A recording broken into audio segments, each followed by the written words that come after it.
Hola, muy buenos días. Bueno, en un programa nuevo de Llegó la Iglesia Habla y como siempre con una super invitada, especialista, experta en cosmovisión bíblica, aparte de eso de tener todo un conocimiento académico y ser también profesora de universidad y eso. Y nuestro tema es feminismo bíblico. Vamos a hablar dentro del contexto de todo lo que es el feminismo, de lo que está ocurriendo hoy y cómo está afectando esto a la iglesia. Entonces, para eso hemos traído hoy a Sara Caicedo. Sarita, muchas gracias por haber aceptado la invitación. Después de una emocionante charla, llegamos con todas las energías a hablar de lo que es cosmovisión bíblica y si realmente el feminismo bíblico es aplicativo desde el punto de vista de nuestra fe cristiana y cómo se vive o cómo lo debemos de vivir, entendiendo que esto va enfocado no solamente para las mujeres sino para los hombres.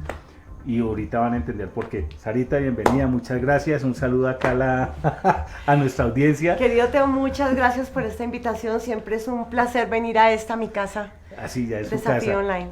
Muchas gracias. Bueno, Sarita, ¿cómo es que tú comienzas toda esta cuestión de cosmovisión bíblica? O sea, ¿por qué esta pasión de poder entender cómo es la Biblia un elemento determinante y diferenciador dentro de lo que es todo este caos secular y mundanal, ¿no? Y que Dios coloca en tu corazón, bueno, nos tenemos que entrenar, sé que te has entrenado, ahorita nos puedas compartir eso con estos grandes hermanos a nivel global. ¿Cómo ha sido todo esto para que su merced hable? Bueno, yo tuve mi primer encuentro con el cristianismo cuando vivía en Estados Unidos, por allá como a los 18 años. Pero comencé como poco a poco a profundizar, a leer las escrituras, a ir a la iglesia, pero creo que ahí realmente no entendí de qué se trataba el cristianismo. Vine a entenderlo cuando... Y se fue a Europa y estudio y trabajo y toda la cuestión y novios y toda la vaina, ¿no? Pero no entiende uno realmente qué es el cristianismo hasta que hace clic. Y yo creo que los que me están escuchando, amén, a todos les ha pasado lo mismo.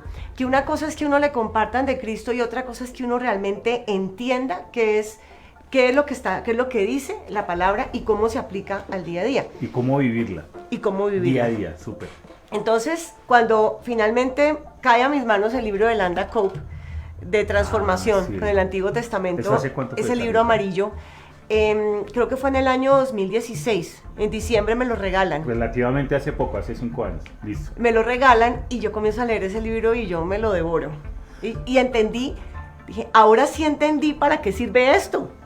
Y dije yo, y después me hablaron de que había un diplomado de cosmovisión bíblica. Yo dije, yo quiero más. Y ustedes se van a dar cuenta cuando comienzan a leer estos libros que van a querer más. Y entonces me dijeron, no, pero es que no sé cuándo lo vuelvan a hacer, no sé qué. Fui a una cumbre, la cumbre de los huérfanos de Maranata, en ese enero.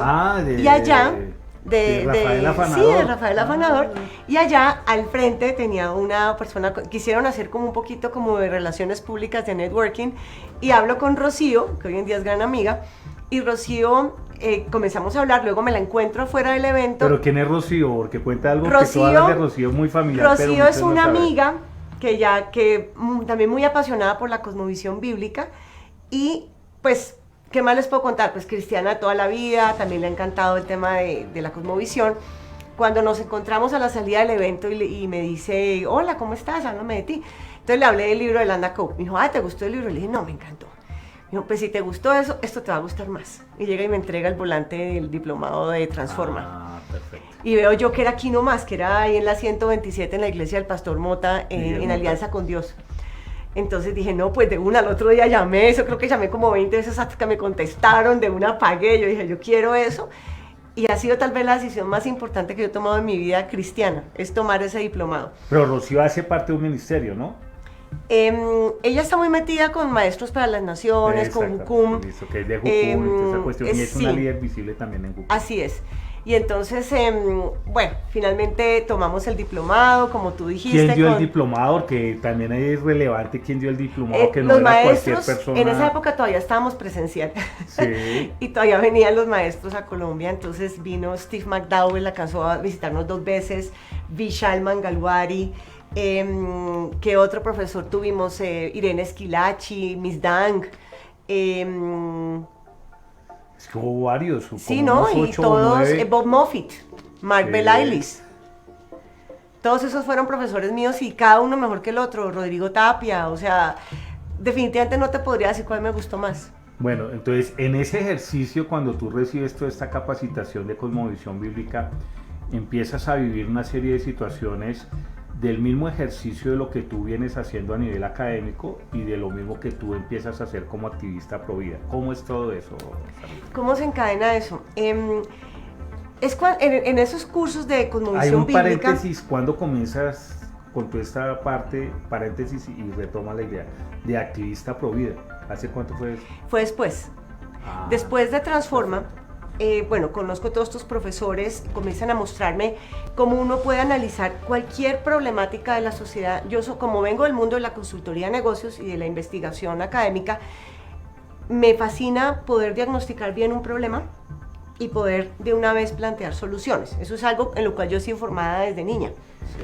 Entonces, cuando yo veo que se puede hacer lo mismo con las problemáticas de la sociedad y que existe una solución, que es una solución sí, a los ojos de Dios para los problemas, porque como hemos venido hablando, el progresismo tiene una manera de resolver los problemas con la cual no estamos de acuerdo, pero cuando tú ves las soluciones de Dios para problemas como el crimen, para problemas como la pobreza, para todo, el problema del embarazo adolescente, todo eso, Dios tiene soluciones para todo en su palabra. Entonces, este tema de la cosmovisión bíblica te ayuda a que tú te enfrentas a un problema, entonces buscas cuáles son los versículos que tienen que ver con eso. Fuera de eso buscas evidencia, digamos, en la sociedad, cifras, datos, lo cruzas y te das cuenta que siempre lo que dice la palabra siempre se puede demostrar. Es verdad, y tan es verdad que se puede demostrar con cifras y datos. Entonces, de ahí viene este tema. Y ya estando allá, después comenzamos con el tema hemos cerrado Provida. El paréntesis, sí, ahí ya se cerró y seguimos con lo que es la causa Provida. Ya venía trabajando con Carlos Eduardo Acosta en su UTL como voluntaria. Hicieron un evento, trajeron a John Ensor, el reverendo John Ensor, y nos habló del tema Provida. Y la verdad, yo adquirí un compromiso porque... ¿Eso hace cuánto fue? Eso tuvo que haber sido en el año 2018, yo creo. Listo, 2019 perfecto. máximo. Y fue muy impresionante porque yo creo que todos los que me están viendo saben que el aborto existe. Conocen qué es Oriéntame, conocen qué es Profamilia y saben el drama del aborto. Todo el mundo lo sabe. La pregunta es por qué las personas no hacen nada. Entonces, esperado, vamos a cerrar el paréntesis. Entonces, activista pro vida desde el 2018 y ya nos dio esa línea de tiempo el por qué. ¿Listo? Y ahí seguimos. Entonces, comenzamos a entender el tema del aborto, pero de verdad discernirlo. Y después de que uno entiende eso y ve los videos de lo que es un aborto y uno ve las manitos de esos bebés destrozadas y ve todos esos restos humanos en los videos que uno ve, ya uno no puede permanecer indiferente y es lo que yo espero despertar con mis charlas que yo dicto y todo en las personas. O sea, que realmente nosotros repudiemos tanto el aborto como hoy en día se repudia el holocausto nazi. Excelente. Bueno, eso último que acabas de pronunciar, siempre hay que tener las buenas formas de manejarlo, ¿no? Hacer ese tipo de comparaciones. Entonces, ya entendiendo eso, porque el tema del aborto sabemos que es un tema muy feminista, muy progresista, muy socialista, y que es un tema que es de actualidad, pero sabemos que es un tema en las diferentes épocas de los últimos 3 siglos, se ha abordado de diferentes formas.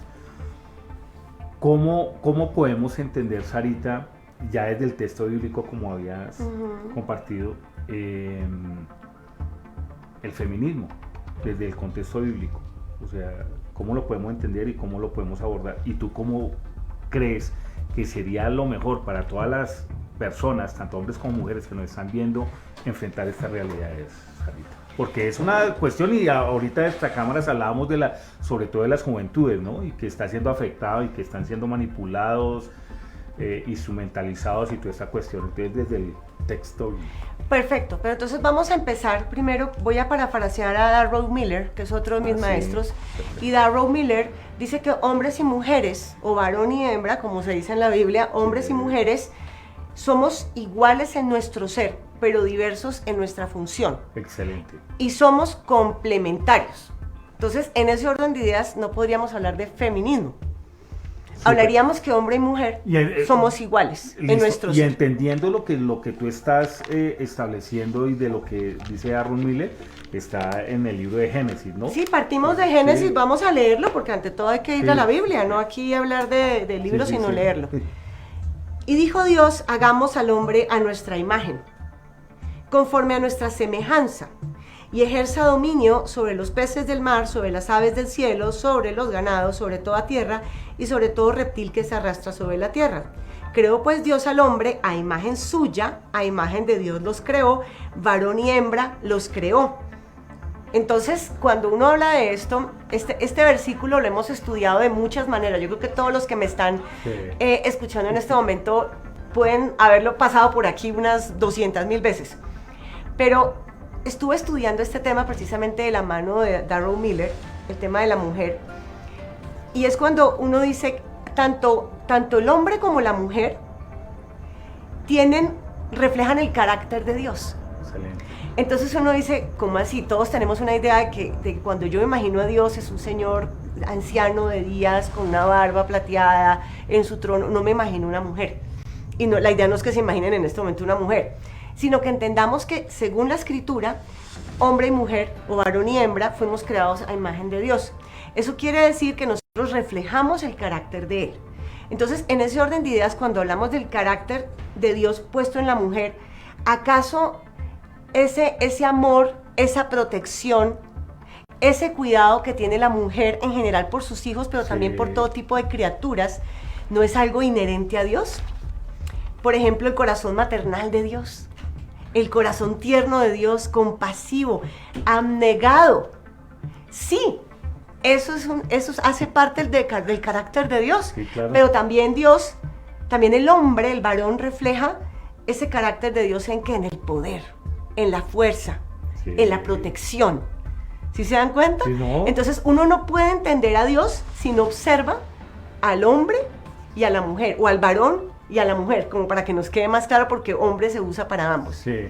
¿Sí? ¿Por qué hombre, que lo entiendes, por qué hombre se usa para ambos? Si lo puedes explicar. Pues básicamente, pues si ya nos vamos a la taxonomía del reino animal y cómo terminamos, pues básicamente estás hablando del hombre. Exactamente, especie Sí. como especie. Exacto. Listo, perfecto. Y mamífero, ¿no? Mamífero No, con pues pasa por inteligencia allá por todo, y toda la cuestión, sí. y esa expresión en hombre y mujer. Así es. Excelente, Sarita. Entonces, en ese orden de ideas, tú ahorita tocabas ya, para empezar a entrar, ya hemos sacado un marco más o menos histórico y de lo que es el tema del día de hoy.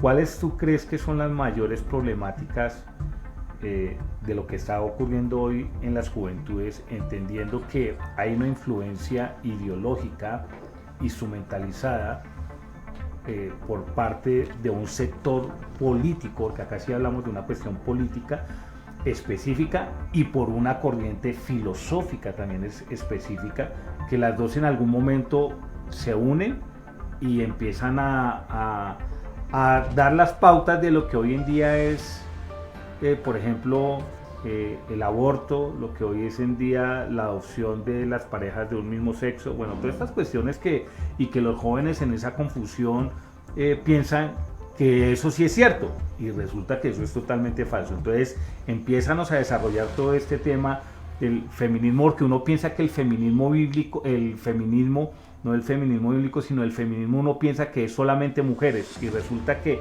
esa expresión es transversal a toda una sociedad, que es hombres, mujeres y familias, y que las está afectando, y que eso es tenaz. O sea, que uno dice, ¿en qué momento todo este imaginario ideológico, político, filosófico, corrientes independientes unidas, empezaron a afectar toda la sociedad y cultura global? Entonces ahí tienes 40 minutos para No, yo lo que pienso y lo que realmente hemos estudiado es que las ideas del feminismo no tendrían asidero dentro de la juventud, y siendo más específicos, la juventud de la iglesia, si no estuvieran pasando ciertas situaciones en la sociedad que generan un caldo de cultivo.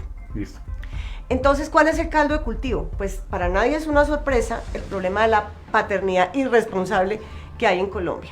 Entonces estamos hablando Y que cuando es en una persona cristiana es todavía más fatal, ¿no? Que eso y cristiano y abandonó a la mujer y bueno, todo esto. Así es. Entonces tenemos que el 84% de los niños que están naciendo en Colombia nacen por fuera de un pacto matrimonial.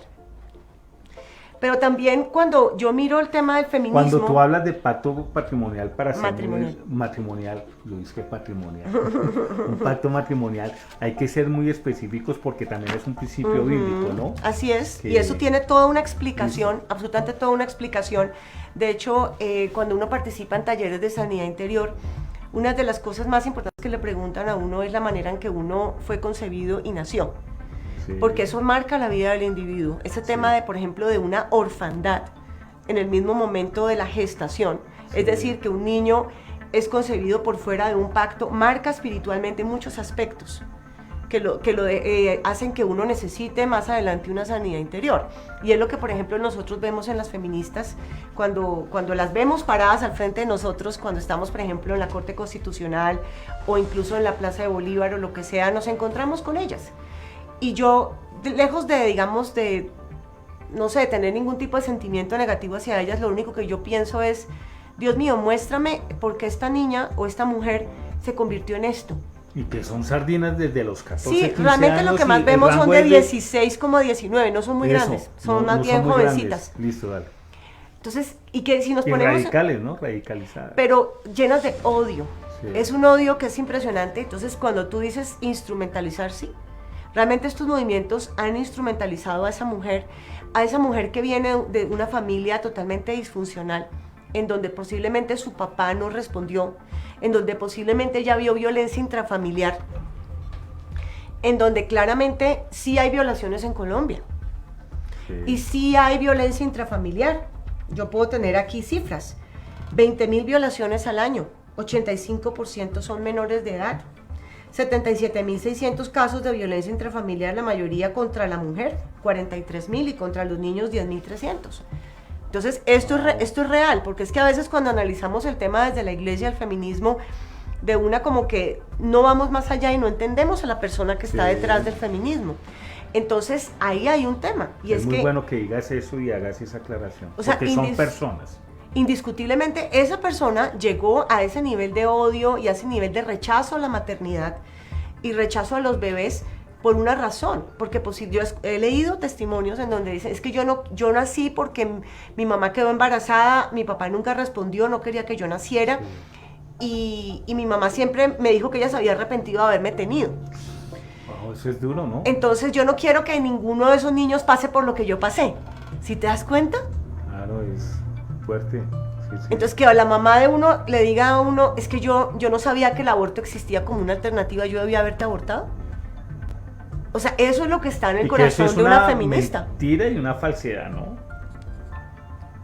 Totalmente, eso es, sí, ya que puedo hablar en estos términos espirituales, porque estamos en la iglesia habla, pues ustedes saben perfectamente quién le está hablando a esa niña cuando le dice a su mamá eso, le está hablando Satanás, el acusador de los hermanos.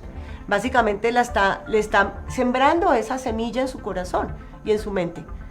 Entonces esas son las feministas. Los dardos del enemigo. Totalmente de acuerdo. De hecho dicen que si uno quiere saber cuál es el nivel, digamos, de progreso o de prosperidad de una sociedad, lo primero que tiene que mirar es cuál es el estado actual de la mujer en esa sociedad. Sí, que hoy en día es un índice, ¿no? Entonces uno dice, ok, miremos, por ejemplo, los países que todos admiramos que tienen los mejores indicadores poblacionales. ¿Es acaso una casualidad que sean países protestantes? ¿De legado protestante? No, no lo es. No. Alemania, Inglaterra, Dinamarca, Holanda, es donde la mujer mejor está. Y curiosamente, donde la mujer ha tenido mayor, digamos, libertad, es ahí donde ha surgido el movimiento feminista. Eso no quiere decir, digamos, porque uno dice, bueno, ¿y por qué no hay feministas en la India? ¿Por qué no hay feministas en Corea del Sur? En Dubái. ¿Por qué no hay feministas en los países del Medio Oriente? ¿Por qué no hay feministas no sé, en África subsahariana? En China. ¿Por qué? Pues básicamente porque la mujer ahí realmente no tiene ningún tipo de valor en la sociedad. Y aquí les traigo algunas cifras. Por ejemplo, Corea del Sur, o frases. Hay frases como, por ejemplo, que hablaba también, estos son comentarios y todo que surgen de esas ideas, por ejemplo, de Confucio. pescado seco y mujer son mejores después de golpeados. ¿Eso en dónde lo Corea dicen? del Sur. En Corea del Sur, y allá hay altos protestantes. Corea ¿no? del Sur. De hecho, hay altos niveles de suicidio entre las esposas y aborto de niñas. Dios mío, China. qué fuerte.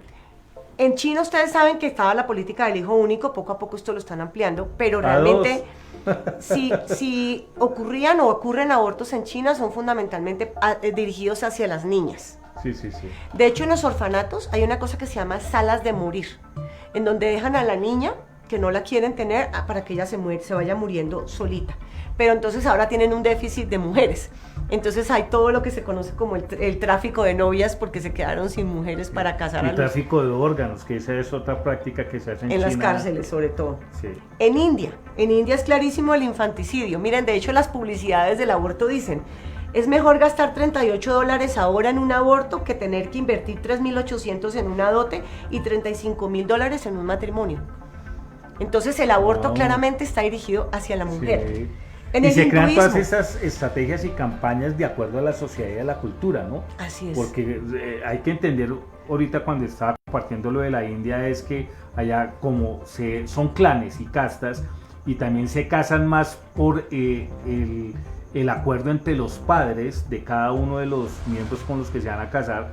Entonces, por eso dicen que la dote, porque yo no sé cómo es la cuestión de dote. No, pues ya entonces, $35,000 y el matrimonio y la dote $3,800. entonces Todo pues, con cargo a la sí, familia de la mujer. Sí, sí, entonces es Entonces- mejor el otro lado. Aborte, mijita. Es mejor, ¿cómo es que es mejor $38 ahora en un aborto que tener que invertir esto? Hágame el favor. Fuerte eso, ¿no?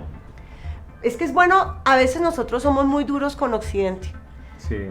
y todos sabemos que Occidente es lo que es gracias a la Biblia, a estas ideas, es que tenemos una civilización que realmente es más garante de derechos hacia la mujer.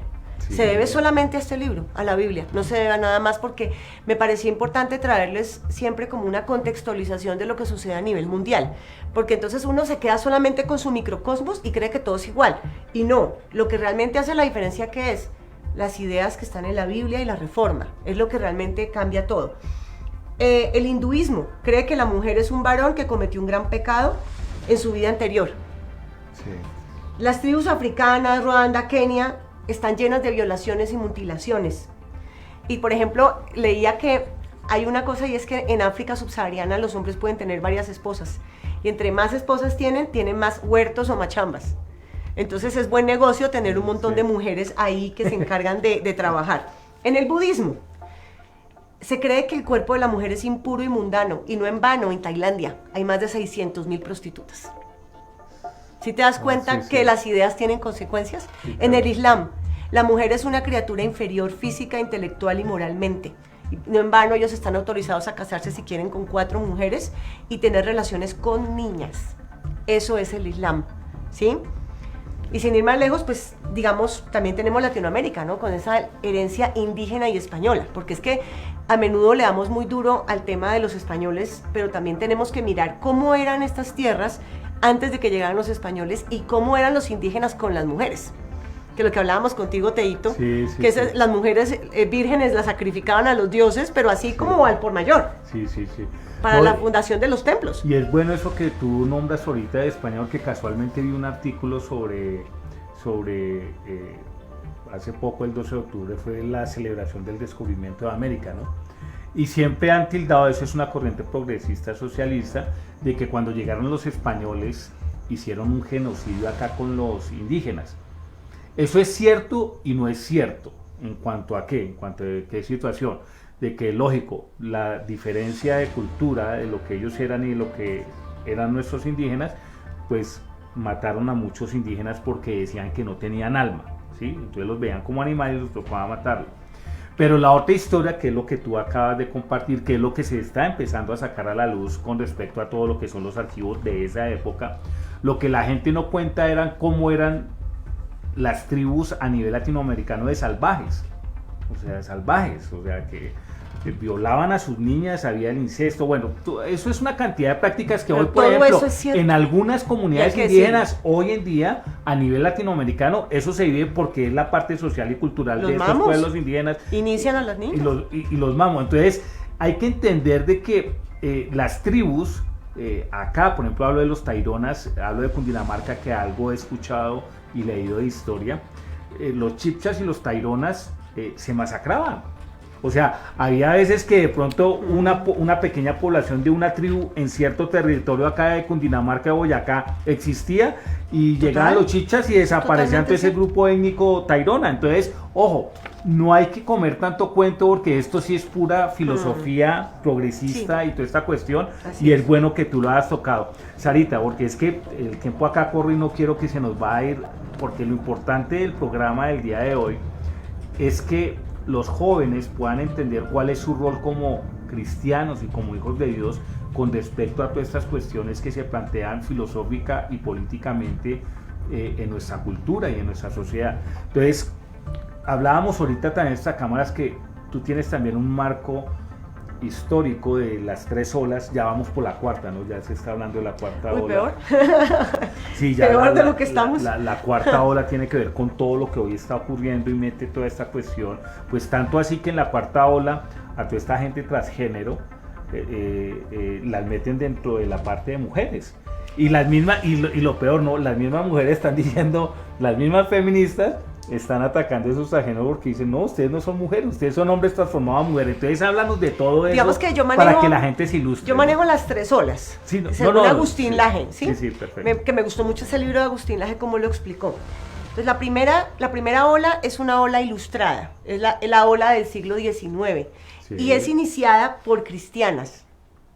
¿Cómo? Ese sí no me la sabía. Es iniciada por cristianas. Cristianas Por evangélicas, ejemplo, protestantes. sí, protestantes, Elizabeth Cady Stanton y Lucrecia Mott en Estados Unidos, pero también en Inglaterra este movimiento se dio y es muy de tipo sufragista, es decir, era pidiendo el voto para la mujer. Ah, perfecto. Entonces, y es un feminismo maternal, porque aquellas que estaban ahí tenían, todas eran casadas y tenían hijos.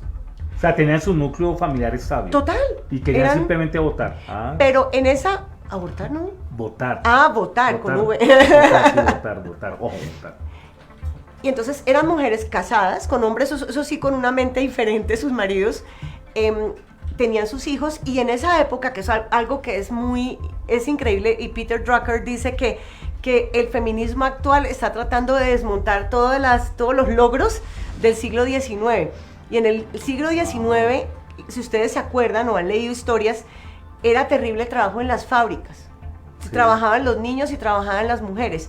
Y una de las luchas de estas feministas maternales era poder estar con sus hijos y criarlos. La famosa revolución industrial, ¿no? Que eso fue lo que trajo. Exacto, pero entonces, ¿qué pasó? Que la gente lo que no entiende es que estas feministas lo que querían era sacar a los niños de las fábricas y también a ellas y poder realmente criarlos, porque todos ustedes saben que ese es ese es nuestro primer ministerio como mujeres, sí. Lo que Dios nos pide. Perfecto. Entonces, básicamente, porque fuera de lo que les acabo de decir del tema del trabajo en las fábricas, ¿contra qué más o qué era lo que estaban pidiendo las mujeres?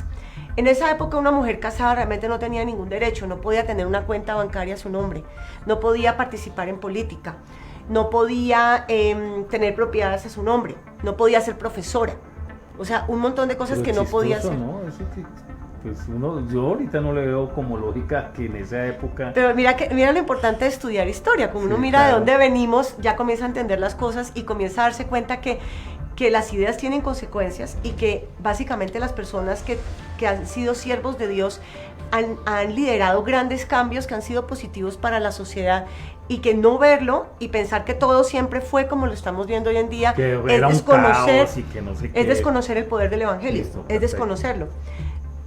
Y estos mismos grupos se oponían a la esclavitud, son de los mismos grupos, era como un semillero que se movían las mismas temáticas, y al aborto también se oponían.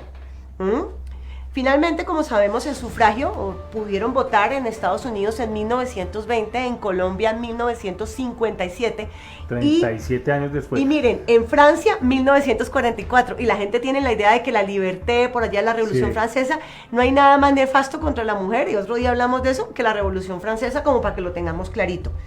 Entonces, Pero, esa es Sarita, la primera ola. aclara ahí, la primera ola. Entonces, las primeras mujeres que pudieron votar a nivel global en todo el globo terráqueo fue en Estados Unidos en No, 1920. hubo unos países que en este momento no me acuerdo, que empezaron antes. Antes que Estados Unidos. De hecho, creo que una isla, las Islas Pitcairn o algo así, tendría que revisar. Bueno, listo. Pero fue mucho antes que esto, pero igual, digamos, Estados Unidos, que es donde realmente empieza el movimiento y donde fuerte. se ve visible es pues allá. por la envergadura, Listo, sí. Perfecto. Segunda ola, es la ola que es más como un feminismo marxista.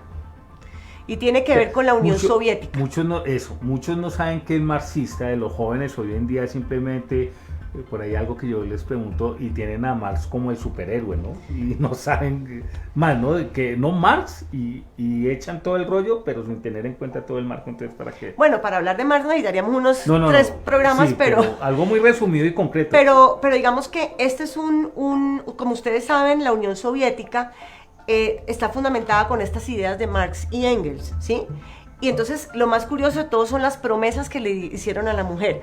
A la mujer le dijeron que ya no tenía que para qué se iba a dedicar a estar en la casa y hacer todo eso, que más bien viniera a trabajar a las empresas, a las industrias, y que iba a haber comedores para que todo el mundo pudiera ir a comer, que iba a haber unas señoras, que esa es la parte como paradójica, que se iban a encargar de criarle los hijos a todo el mundo, el Estado le iba a criar los hijos hasta que no le tocaba a ella y se iban a abolir que se iba a acabar la prostitución en la Unión Soviética, como todos sabemos que eso se volvió ¿De qué año peor estamos de lo que... hablando, Sarita? Estamos hablando más o menos 1920, más o menos, 1920. Después de la revolución bolchevique. Sí, todo lo que era revolución de ellos, ¿sí? Listo, perfecto.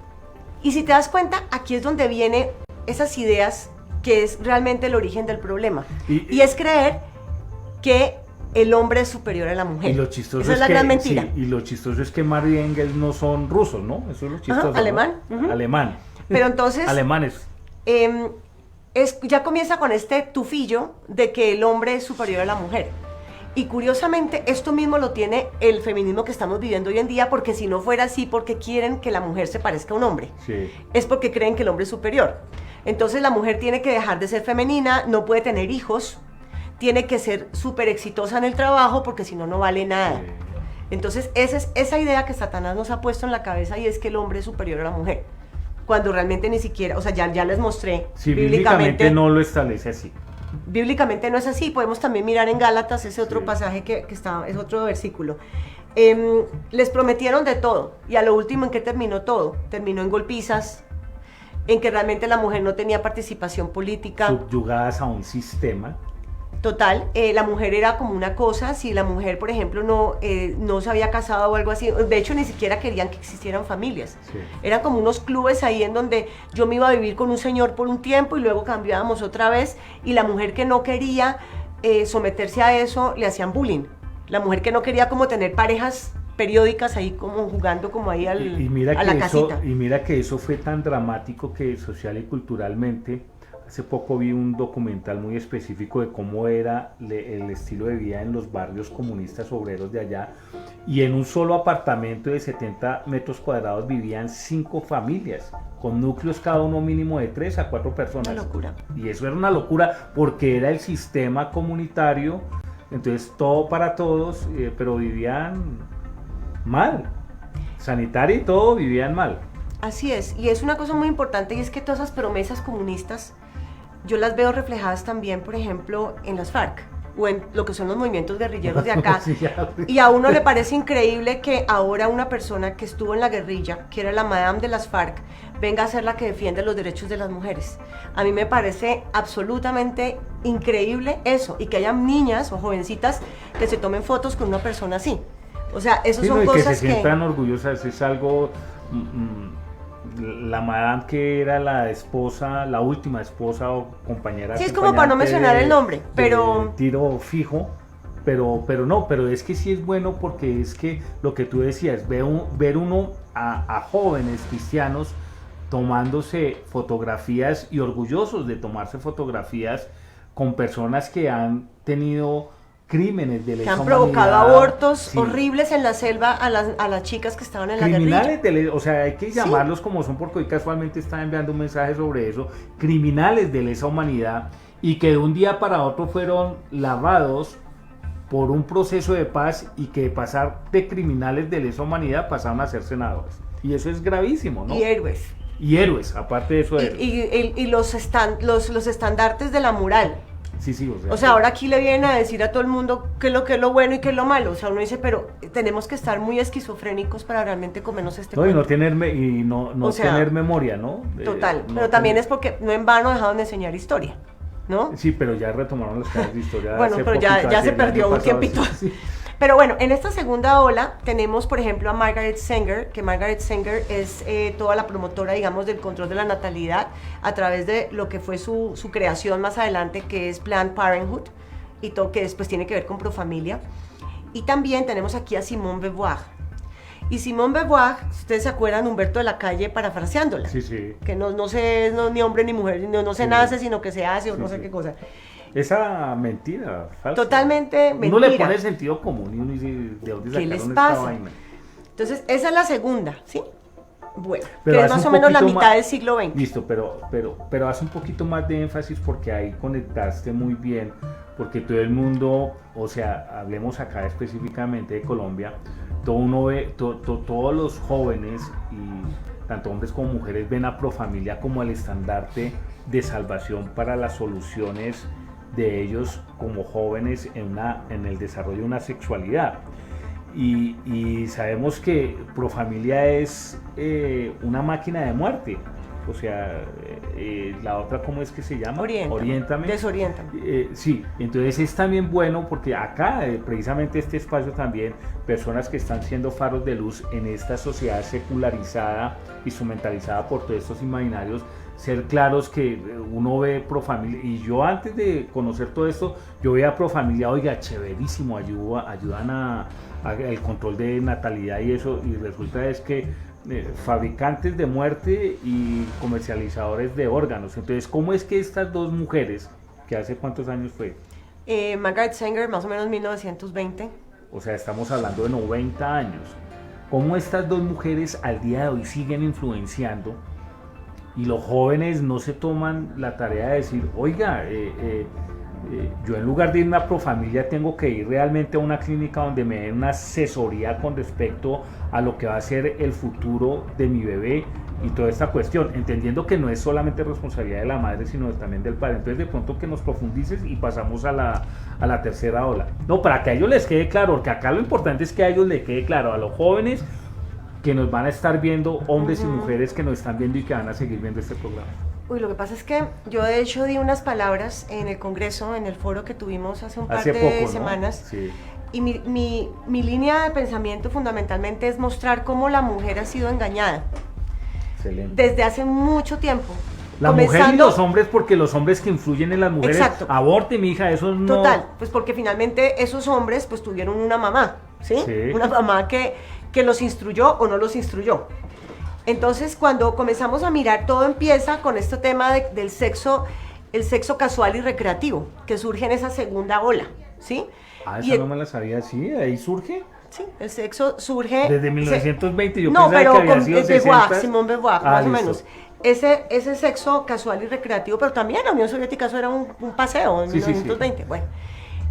¿Y qué sucede en ese momento? En ese momento, entonces, al desdibujar del tema de la procreación al sexo y decirle a la mujer que ella podía, digamos, que ella era libre y Dios nos da libertades, claro, pero Dios también tiene un plan para la mujer y la razón por la cual Dios dice que las relaciones sexuales son en el marco de un matrimonio, tiene toda una sustentación desde el punto de vista espiritual, pero también claro. pero como cuidado y protección y amor hacia las siguientes generaciones que nacen, porque él sabe que un niño que nace por fuera de un pacto matrimonial ya va en desventaja, y los que me están viendo ya hablamos espiritualmente. En desventaja, pero también en todo nivel. Sí, que hay mujeres que muy... ahí se desencadena todo, ¿no? Desde claro, la parte que hay mujeres espiritual. Que yo las conozco, que les ha tocado sacar adelante a sus hijos y lo han hecho espectacular y que son su gran orgullo. Eso es algo que salta a la vista, pero no era el plan de Dios para la mujer. Claro. El plan de Dios para la mujer no era que tuviera que sacar sola adelante a sus hijos, ¿sí? Entonces comienzan con todos estos temas y a la par viene el tema del control de la natalidad en los años 60. Entonces es una locura porque por un lado tú abres una puerta y es el tema del sexo casual y recreativo, pero por otro lado estás preocupado porque hay demasiada gente en el planeta y que se nos van a acabar los recursos. Entonces ahí comienzan que con es todo opuesto, el tema. ¿no? Es absurdo que... Sí, uno dice, pero no entendí acá. Entonces comienzan con el tema de los anticonceptivos, pero es evidente que gran parte, o sea, más o menos el 53% de los casos de las mujeres que van a abortar estaban planificando. Y eso es parte de las grandes mentiras que hay. Entonces decían, no, pero no se preocupe, que si llega a quedar embarazada en medio de estos temas del sexo casual y recreativo, pues para eso le tenemos el aborto. Sí. Y entonces comienzan a promover el tema del aborto. Y yo podría quedarme aquí otras 3 clases, o programas hablando del aborto, pero el aborto fundamentalmente es un negocio. Es un negocio, básicamente, ¿por qué? Las pastillas, digamos, ya para abortar, como en el primer trimestre, 120,000 pesos, algo así. Un aborto en primer trimestre, 500,000 pesos. Un aborto, inducción a muerte fetal, que es una cosa brutal. En el tercer trimestre, más o menos entre 1.6 y 6 millones de pesos. Es lo que le cuesta a una persona o al sistema. Entonces, todos estamos siendo cómplices del asesinato de un inocente. Y es algo que he tratado de todas las maneras hacerle entender a la iglesia y que salga de su zona de confort y que realmente nosotros demostremos de qué estamos hechos y quién vive en nosotros. Con este tema no nos podemos quedar callados y no podemos quedarnos indiferentes. Ya que estás ahí en pausa, vamos a unos cortes comerciales y ya retomamos, porque acá tenemos que hacer énfasis en muchas reflexiones de lo que los jóvenes hoy tienen que asumir como desafío y como reto a decir no y estar identificados con su parte espiritual de una identidad de fe que es ser cristiano. Vamos a los comerciales. Vuelve el primer periódico cristiano en Colombia. Ahora online. Desafíoonline.com. La actualidad de la iglesia al alcance de un solo clic. Unidad, noticias, palabra, familia.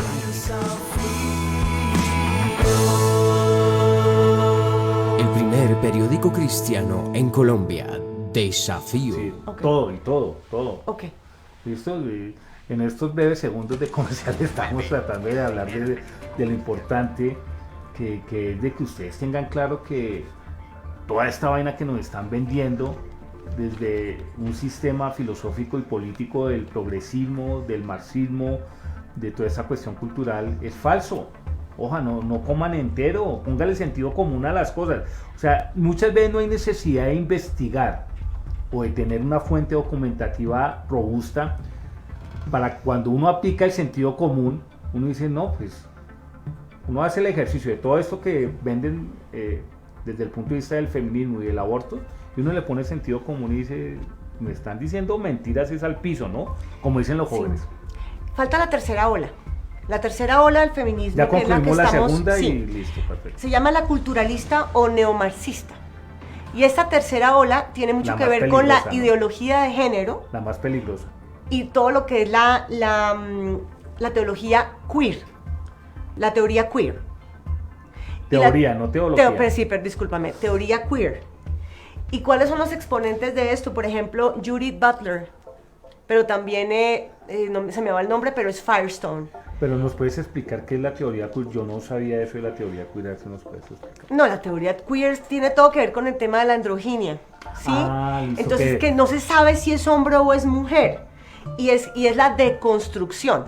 Entonces ya los hombres no son realmente los hombres que uno tiene en su cabeza, yo que soy de generación X, sino que cuando tú miras, por ejemplo, a veces a lo que son los centennials o algo así, o incluso algunos millennials, uno dice, es que no se nota la diferencia entre el uno y el otro.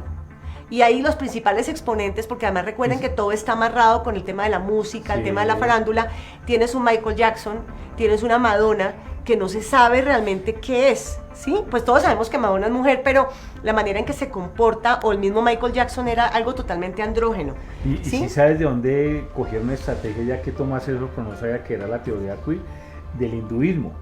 Porque resulta que Krishna, el dios de ellos, o uno de los dioses de ellos, es una persona humana de 9 a 11 años, porque unos dicen 9, otros 10, otros 11 años, y que tú la ves y esa persona, esa imagen, no se sabe si es hombre o mujer. Y eso es tremendo, porque eso es eso totalmente quiere decir satánico. mucho. Sí, Eso dale, no es de Dios. sigue, por favor. Eso no es de Dios. También viene todo el tema del aborto y la antimaternidad, evidentemente. O sea, el tema del aborto y la antimaternidad coge En la fuerza segunda ola. en la segunda ola. Ujú. Listo. Y acá en Recordemos esta- que Lenin fue el gran promotor del aborto en 1920 en la Unión Soviética, Sí, hasta el punto en que ya se asustó porque se estaba quedando sin obreros. sí. Sí, sí, Entonces decidió como ser menos duro con el tema del sí. aborto. Excelente apunte, Sara. Entonces, también esto tiene que ver con el Foro de Sao Paulo y con el tema del control de la natalidad que está Hablando dentro de de la la tercera. agenda, sí, de la agenda globalista. Porque recordemos que la agenda globalista es control de la natalidad. Entonces, metodologías o métodos para poder controlar natalidad, aborto, eutanasia y todo lo que tiene que ver con este tema de la ideología de género. ¿Por qué? Porque como todos sabemos, las personas que tienen disforia de género, pues en general no tienen hijos. ¿Qué es la disforia de género, por favor? Nosotros debemos de tratar como de no mencionar la palabra homosexualidad casi, porque pienso que eso nos genera mucho choque, ¿sí? Sí. Entonces, más bien vámonos al terreno de la psicología y hablemos de la disforia de género, y es una persona que no tiene como mucha claridad en su identidad sexual. Excelente. Eso. Súper, sí, es eso. Y hasta los años 70, los psiquiatras hablaban de que eso tocaba ayudar a la persona a encontrar de nuevo, pues, que finalmente era mujer o era hombre. Pero hicieron todo un lobby, lo de estos grupos LGBTI, le hicieron un lobby a los psiquiatras. Se les metieron allá y les comenzaron a hacer todo tipo de boicot, a tal punto, y bullying a los psiquiatras que pensaban así, hasta el punto en que lograron quitar eso como una enfermedad Sí. dentro de la psiquiatría. Entonces todo ha sido como un paso a paso. Y ahorita están en el lobby ante las Con la Naciones pedofilia. Unidas, con la pedofilia y con los transgénero, porque los transgénero todavía siguen dentro de esa parte conductual y comportamental de trastorno mental sexual. Sí, entonces ahí digamos que yo lo que veo es, en cuanto a este tema, lejos de uno comenzar como a generar una guerra contra todos estos bloques LGBTI, yo pienso que desde el punto de la ideología sí tenemos que hacerlo, pero desde el punto de vista de la persona, yo como soñaría que hubiera ministerios en las iglesias para apoyar a estas personas, que estas personas realmente no la tienen fácil, estas personas sufren muchísimo, de hecho tienen una gran tendencia al suicidio. Entonces a mí me parece que sería espectacular que la iglesia tuviera ministerios. No sé si alguna vez han escuchado el testimonio de Nerú, el que era bailarín, claro, el que era o bailarín. sigue siendo, no sé. Sí, no, sí, él sigue en toda su parte de arte. Y él cuenta su historia de cómo él Fuerte fue y bonito. cayendo en eso, pero Sí. que finalmente él recibe a Cristo y como parte de su sanidad también él llega a encontrar de nuevo su identidad. Pero ahí también hay otra guerra, ¿no? No sé si ya has identificado de que en varios países a nivel global, en especial en Europa y en Estados Unidos, están diciendo que aquellas personas que tienen esa identidad LGTBIQ, que cuando entran en un proceso, y ahí hablan específicamente de los cristianos o de los católicos, de volver a ser realmente lo que son, están diciendo y lo están enfocando que esos son unos tratamientos y que esos tratamientos no los pueden hacer y que eso va en contra de los derechos humanos. Si la y eso. legislación va para allá, va a prohibir. Háblanos de eso porque es muy Em, importante que la gente sepa y entienda que esto es falso. O sea, es falso y que eso no tiene ningún sentido de que esto se dé. La iglesia tiene que tener mucho cuidado y yo pienso que la iglesia tiene que ser, siempre debe ser una atalaya y no debe tener miedo de hablar claramente y decirle las Excelente. cosas por su nombre. Sí. Pero lo que estamos viendo es que ahora que podemos hablar, estamos callados. La pregunta es, ¿vamos a esperar a tener leyes que vayan completamente en contra de la iglesia para comenzar ahí sí a querer hablar? En los países que la iglesia se quedó callada por mucho tiempo, ya está pasando lo que dice Teo. Sí. Y es que a un grupo de personas que quiera apoyar a aquellos que tienen disforia de género para retornar otra vez a su sexo de nacimiento, los están enjuiciando y todo. Y que ellos buscan, o sea, que no es una cuestión No fue que obligado. ni siquiera, sí, que no es una cuestión que ni siquiera que fueron y tú eres homosexual, tienes disforia de género y toda esa cuestión, no, o sea, que ellos mismos Lo van pidieron. a una iglesia, a una congregación cualquiera, presentan su situación, dicen, no, yo no quiero esto porque es que esto no me hace dolor y eso, yo quiero volver a ser como era, y las iglesias entran en ese proceso de restauración que es un proceso muy bonito. Y hablabas lo de Nerú, que Nerú lo cuenta que fue algo maravilloso. Fue o sea, durísimo, fue o sea, durísimo. fue duro, pero que la guerra fue- espiritual sí, que claro. él tuvo que lidiar para ya llegar al otro lado, a la otra orilla, fue dura, pero él está totalmente restaurado y él ahora sí se halla bien y él cuenta, por ejemplo, por qué termina él en eso. Y él Sí. termina ahí por abuso sexual, cuando era niño. Entonces, eso es algo que los ministerios de sanidad de las iglesias tienen que realmente entender muy bien e ir al fondo de esa disforia de género, de dónde surge, ¿sí? Para poder realmente sacar adelante a las personas que están en esto. Listo, entonces estábamos hablando de la parte jurídica y entonces ya está sucediendo en algunos países del mundo. ¿Cómo estamos acá en Colombia? Todavía tenemos... Digamos que yo pienso que la Corte Constitucional lo que está haciendo continuamente es abriendo la puerta.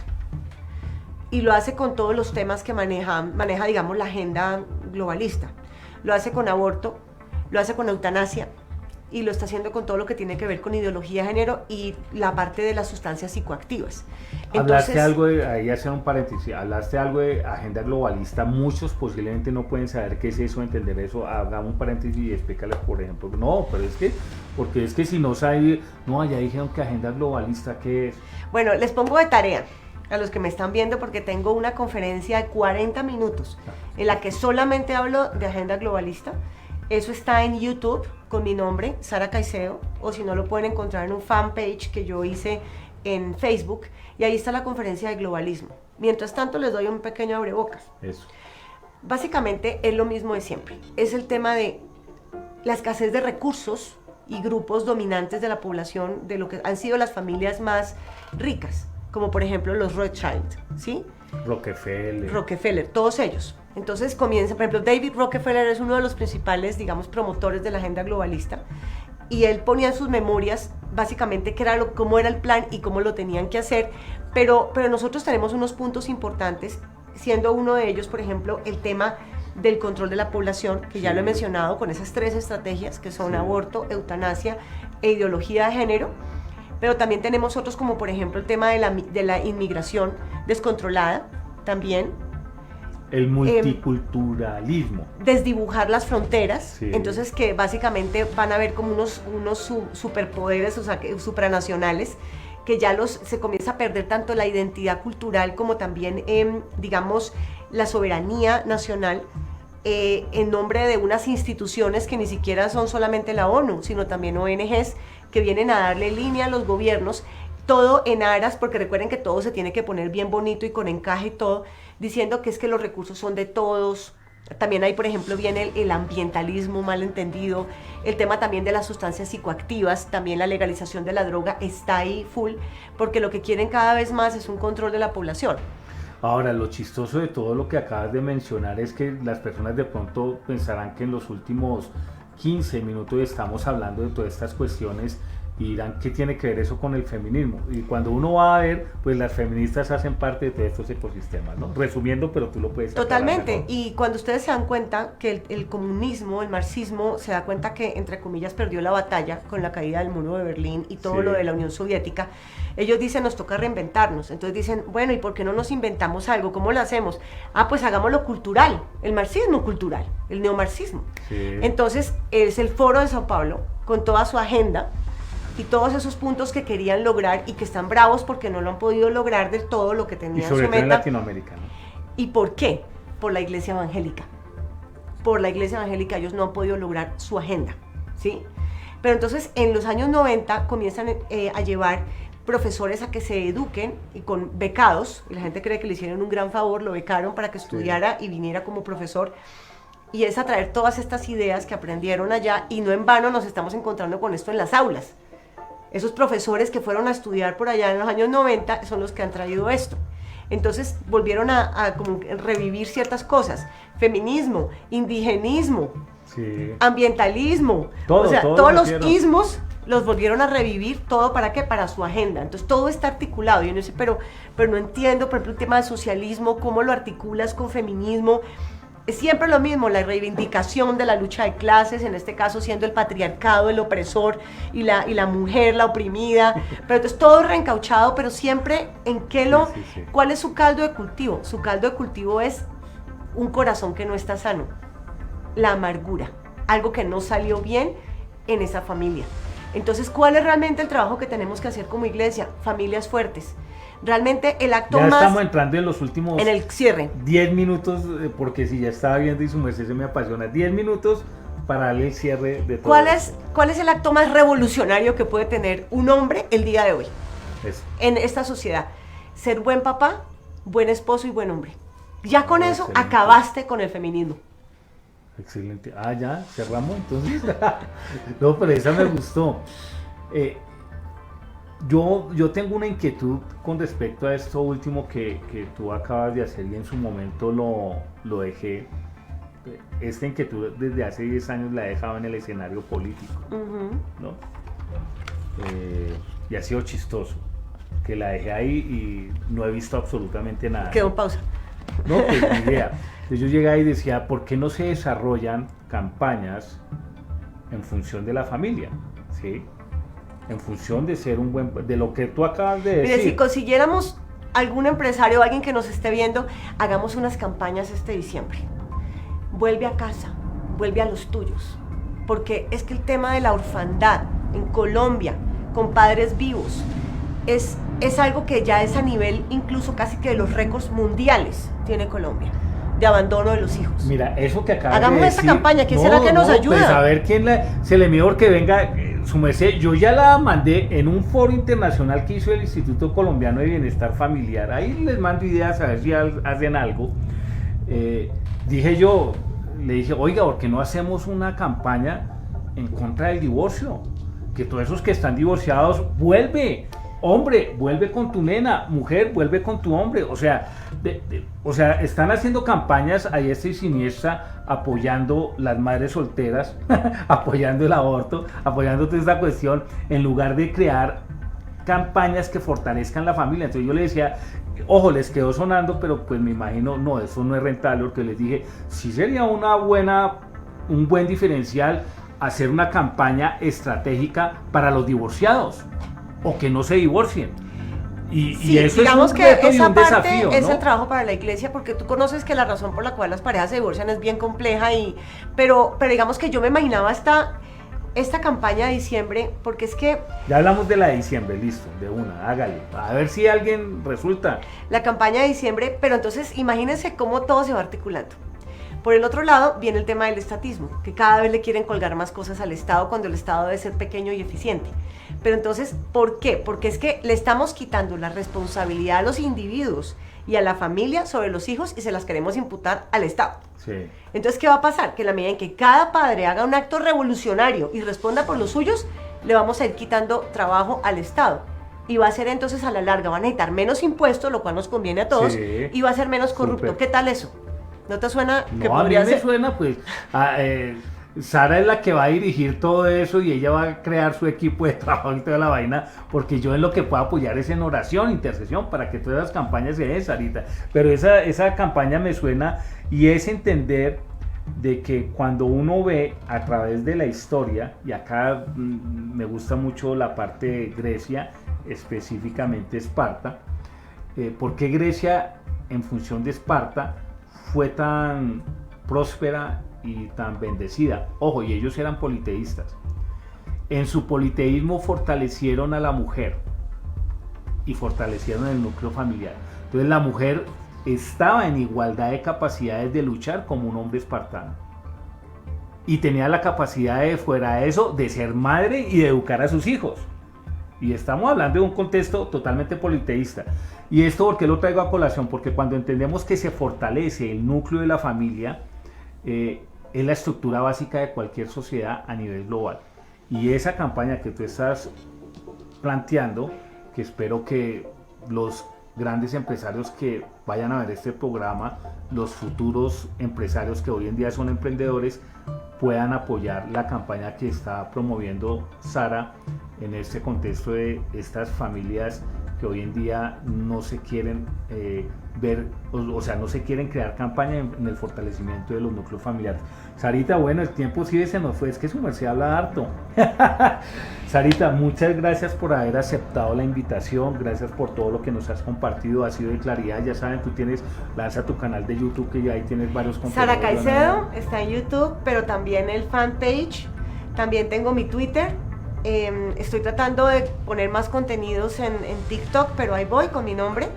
Y un desafío. Y el Instagram, pues que es Sara Caicedo, _ con sentido común. Un desafío para les... los jóvenes de hoy en día, de que realmente sean conscientes de su responsabilidad como hijos de Dios. Acá estoy hablando de lo que nos identifica a nosotros como cristianos. ¿Qué desafío le dejas a todos los jóvenes, Sarita? Yo pienso que el primer desafío es que le creamos a Dios. Amén. Pues sí, un gran desafío. Que le creamos a Dios y que no le creamos a los medios de comunicación o a lo que son las películas, a Hollywood, porque lo que están haciendo, a Netflix, están trayendo un montón de antivalores. Entonces, en la medida en que escuchemos menos a los medios de comunicación, menos a los videitos y a los celulares y todo, y realmente queramos profundizar en lo que la palabra dice sobre diferentes temas, creo que eso ya sería suficientemente bueno. Y el segundo desafío es a que no vivamos con falta de sanidad interior. Si en tu corazón hay un problema de un padre que no respondió, o en tu corazón hay un tema de odio hacia los hombres, hacia las mujeres, por X o Y cosa, te invito a que entres a un taller de sanidad interior, porque realmente uno no puede vivir a término medio. Uno tiene que, para poder desarrollar su cristianismo, tiene que estar libre de todas esas ataduras, de todas esas amarguras, de todas esas cosas del pasado de uno.